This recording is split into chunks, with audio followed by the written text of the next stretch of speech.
Hi there, I'm Dr. Roger Landry, president of Masterpiece, and welcome to Aging Through the Ages. This is a brief overview of our human lifestyle journey since we've been on Earth, and it's also an overview of the relationship between lifestyle, health, and longevity. Of course, we'll begin with the hunter gatherer period. And that's appropriate because, for 99% of the time that we humans have been on Earth, we were hunter gatherers. So it is not a surprise after years of research that we've discovered that the core characteristics of the hunter gatherer lifestyle are exactly what we need for our own health. From there, we'll go to the agrarian period, and we'll look at the effects on lifestyle of this more stationary period. And of course, with both, we'll look at the role of the elder in both of these periods. Then it's on to the Industrial Revolution and the enormous effects that this had on lifestyle and on aging. While it provided significant advancements in science and technology, the Industrial Revolution actually, those advancements came at the expense of our overall health and well-being. We'll look at those losses, and then, of course, as previously, we'll look at how that affected the role of the elder in society. Then it's on to the technology age, the one we're currently in, and we'll look at the positives and the potential negatives of this very exciting age that we live in. And from there, we're going to take a look into the future. We'll look at emerging trends in senior living and in public health. And as always, look at the role of the adult, the elder, in our modern society. I want to thank you for joining us on this journey of aging through the ages, and I hope you'll enjoy it as a trip through history, health, aging, with a peek into the future.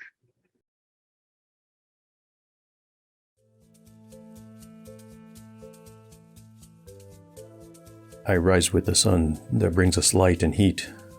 We measure our days with the passing of light, of full moons, the repetition of the seasons, and the births and deaths around us. This is the nature of things. I begin the day stoking the embers from last night's fire, adding wood from the pile that the children have gathered.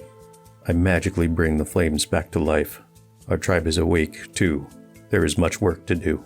Yesterday we were successful in our foraging and feasting on the rewards of nuts, berries, fruits, and wild vegetables. One of the children found the carcass of a dead deer, and he and the other children collected what the predatory birds had left. That was a treat we all enjoyed by last night's fire, while the child proudly told the story of the finding. Today, as the sun arcs over the sky, my tribe and I will walk, looking for food. I have noticed we have to travel further and further to find food, and we will need to move our shelters again very soon. The light is getting shorter, and the days are colder. We need to find a location where there will likely be small animals and more roots and shelter from the winds. I consider myself one of the more fortunate ones. All but one of my children have lived, and I enjoy watching them contribute more and more to the tribe as they mature. They were raised by the tribe and are respectful to all, especially our mothers. The women who have lived through childbirth became some of the strongest walkers and most successful food finders, gatherers, and hunters in our tribe. We are few in number and rely on each other for our day-to-day survival. When an event happens to one, it is recognized by all.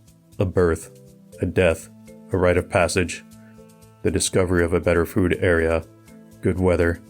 We come together, often singing and dancing as a group. Whatever we can do to help one another, that is what we must do. I remember in my childhood of a man who had been exiled for hoarding food during a meager time. I would never do such a thing. Tonight, if we are once again successful at gathering food, we will gather around the fire, hearing the stories of the old and the young, but particularly the stories of the elders.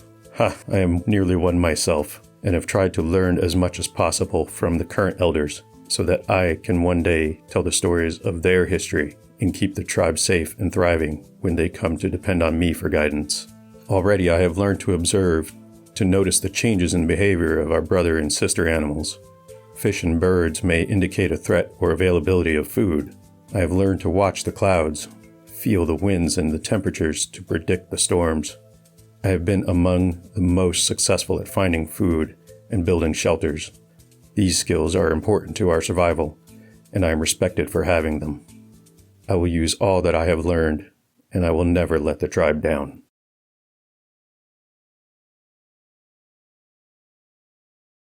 Although it's sometimes difficult to grasp that for most of our human history, we were hunter gatherers, but it helps explain why the core characteristics of this lifestyle are exactly what we require to be healthy. Our ancestors adapted this lifestyle to survive, and it is still imprinted in our very DNA. So, what was this lifestyle that is so key to our understanding of what it takes to be healthy at any age? Luckily, there are still some existing hunter gatherer bands in remote parts of the world, and observation of these groups has aided much in our understanding of the dynamics of this ancient but influential period in our collective species past. Our ancestors, as hunter gatherers, moved. They moved regularly. Current members of hunter gatherer societies that still exist today in our world take as many as 18 to 23,000 steps per day.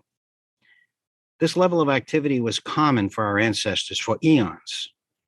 Research on movement and health has now confirmed what we may have guessed before the research.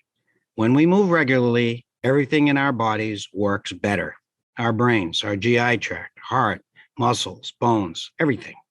Everything functions better when we move. It should not be a surprise that the level of activity that our species experience for most of the time it's been on Earth is associated with health and healthier aging. So, what else? Our ancestors were socially connected. They had to be in order to survive. The world was a tough neighborhood, and a lone human would not have survived. So we banded together. Everyone had a role within these bands, tribes, or small societies, whether adult, child, or older adult. Older adults, in fact, were the nurturers and the teachers of the young. Additionally, they guided the tribe and were a source of wisdom. The relationship with nature was quite different than it is today. Nature was not something visited. Nature was our very living room. It was part of who we were, and we were part of it. In fact, we share a significant amount of DNA with plants, more with trees, even more with mammals, and a shocking amount with other primates.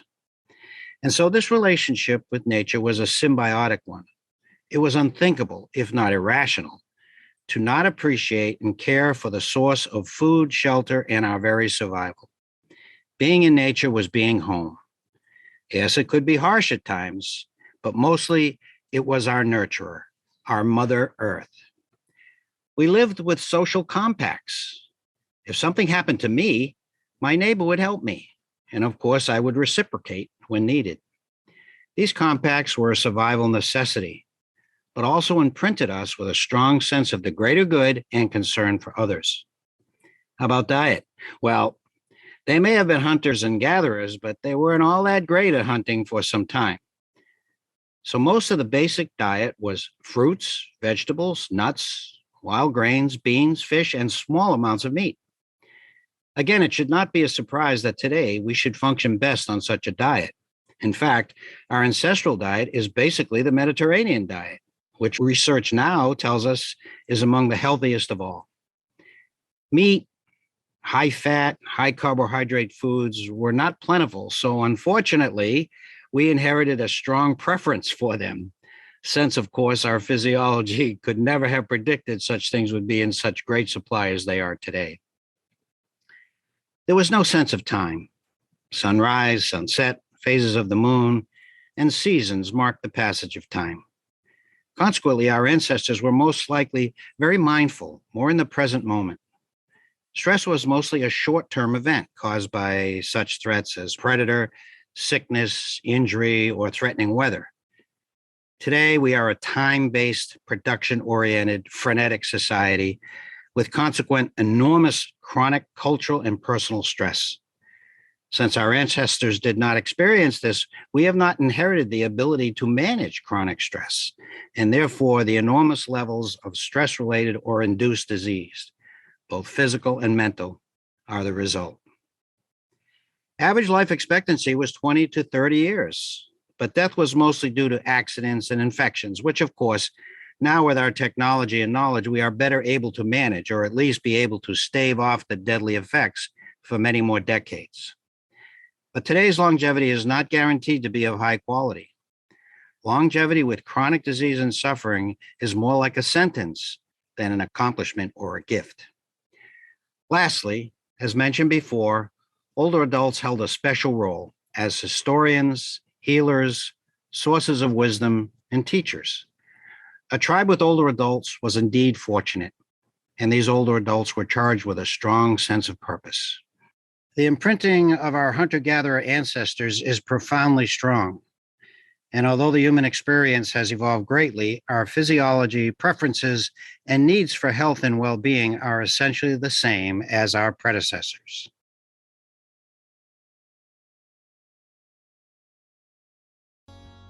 I work the fields and tend to the animals for most of the day.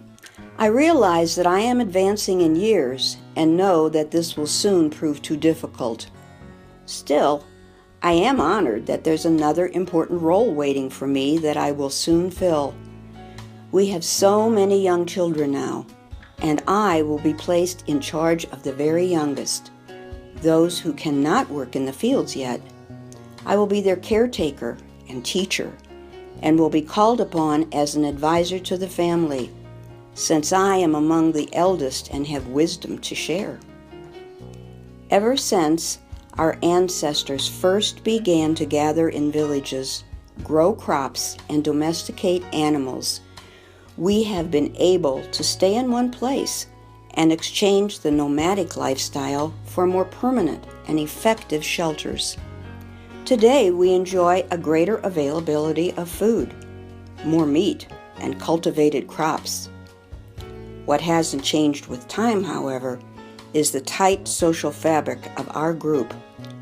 Working the fields requires high levels of physical movement, and we must work together for the common good, such as the harvest, which will sustain our village. The harvest is the most important concern for us, and we all have our part to play.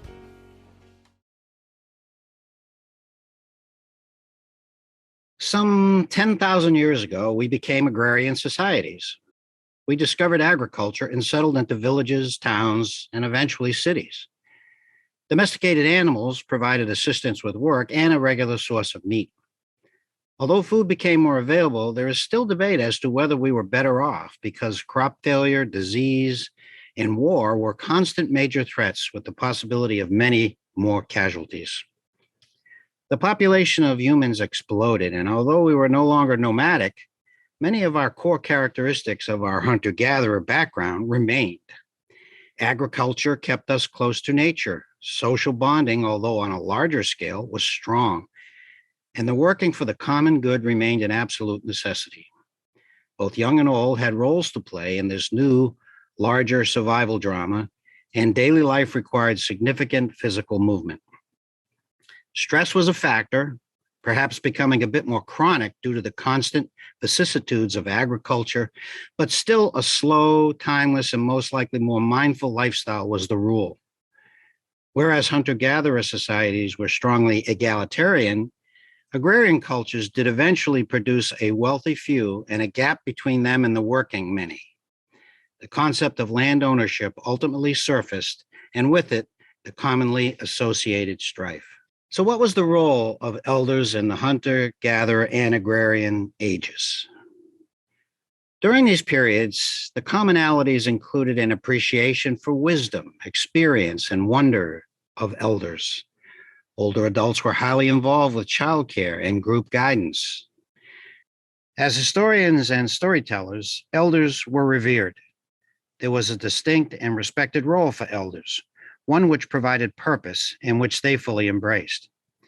We can observe this characteristic today in the hunter-gatherer groups which still exist, and also in the blue zones, which are well-studied areas where advanced age is common. As the agrarian age evolved, and as we began to see lifestyle characteristics similar to our modern age, the core commonalities, although still present, were no longer the norm. Our societies were evolving, and so was our culture and our lifestyle.